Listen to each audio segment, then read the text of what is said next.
Hello, sweetie. You shouldn't keep your colleague waiting.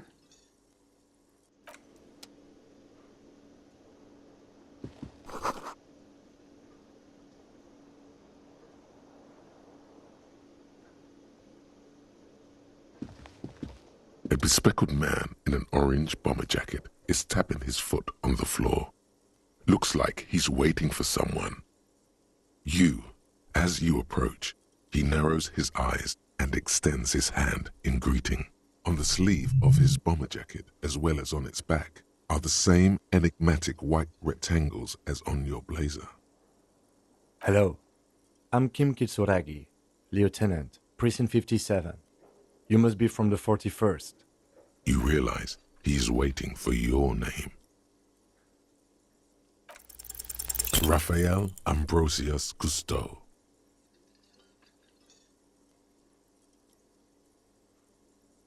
Yes, well. It looks like we had a little scheduling error on Sunday. Saturday too, actually. Have you had time to talk to the manager here? Then we should ask him for a rundown of the area. Get me up to speed. I understand the scene is out back, right? It also wouldn't hurt to assure him the police are finally here. In full force, I mean. Have you mapped out the initial interviews? Right. And the interviews? Good. But even if you haven't, we'll have time for that after we take a look at the coroner's case. Have you removed the dead body from the tree? Mm-hmm.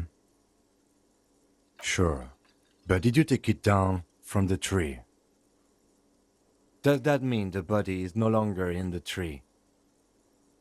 So, the body is still in the tree. This is the first time you detect a weariness in the lieutenant's voice. It is obvious he would have preferred for the body to no longer be in the tree. Where it has been hanging for 7 days straight. We should go there as soon as we are done talking to the owner. What a shame. Get to it now. Rip that body down from the tree. We all feel that way sometimes. There is no such thing as a police officer, I'm afraid. What remains is that there is a dead body in the tree. Someone has to figure out who put it there. If we don't, no one else will. But first, we have to take it down. After it's been up in a tree for that long, any kind of ripping is inadvisable. Delicate goods, filled with stinking horrors. Talk to the manager. Then we go out back and take the body down. I was sent here to meet a detective from Precinct 41. You have the insignia of the citizens' militia on your sleeve and on your back. I suppose you could be impersonating him. You could have gotten the insignia from the black market or forged it. But for now, I'm going to set those possibilities aside. I'm not from the Inspectorate General. Internal affairs. And I'm not them. I'm from criminal investigation. Yes. They're not just white rectangles. They bear a halogen watermark with the letters RCM and a pattern resembling the street grid of Revachol West. I would ask you to step into the headlights of my motor carriage, but again, it's none of my concern. I just need you to do your job. You mean you don't have a badge? Oh, if you didn't have your badge, then that would be very bad. You would need to report it on my shortwave. But since you do have it, we can go straight to the task at hand. I can see you drank last night and the night before, and that you are still drunk now. But I have seen officers go through worse. Much worse. If you need something for your headache, there is a general store nearby. But as I said, the dead body should be our #1 concern. A painkiller would be good about now. This thing is pulsating with discomfort. The best cure for a headache is, of course, morphine. They won't have that, so cigarettes will have to do. After you, officer. Lieutenant Kitsuragi is now in your party. You can talk to him whenever by interacting with him.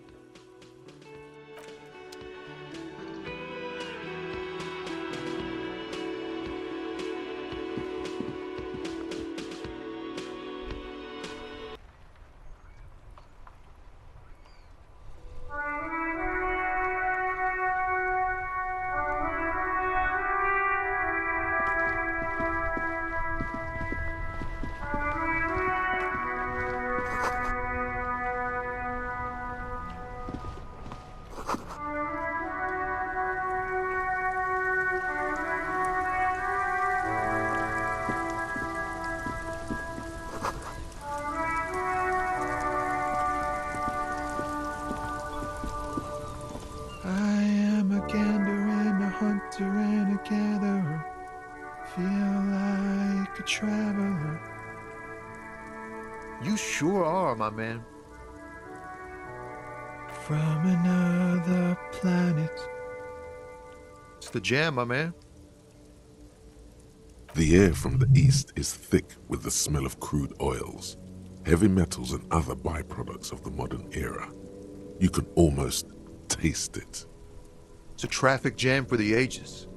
Harbor gates up the street are shut tight, no explanation given. Workers on strike, scabs agitating, an all-around clusterfuck. Meanwhile, we're all stuck here in long-haul limbo for days upon days upon days. Upon days. Yeah, exactly. Feels like forever. Like I was born on this here roundabout and this was all I ever knew.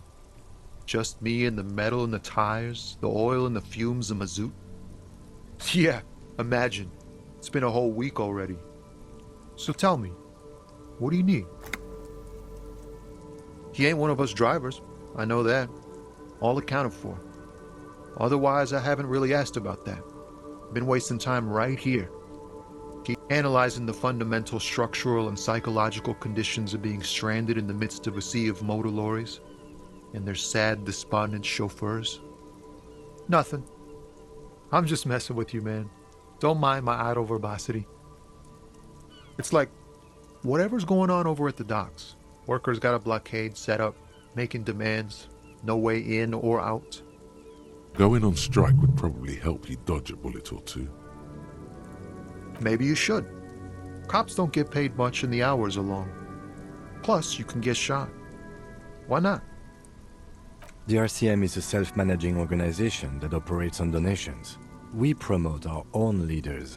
It would be like striking against your own mother. Okay, but do continue. You were asking about the strike? Some pretty wild stuff, I hear. Like a giant new power crane in half the company? I forget what exactly. Good on them, I guess. I've heard talk there's a company rep in town, too. Like a strike negotiator type. They'd know what's up. Precise demands and so on. Ah, yes, from the Wild Pines. We'll meet her soon enough, I'm sure. They want to keep that money flowing in, my man. Ka-ching. Anything else? Yeah, this ain't really my area of expertise. I just do my job and get paid. I have things to do and places to be. All of us do. Us lorry drivers. Camionneurs. You still hang around here waiting for this mess to end. Most have scurried off somewhere to get drunk or high. Or laid. Not that I blame them, really.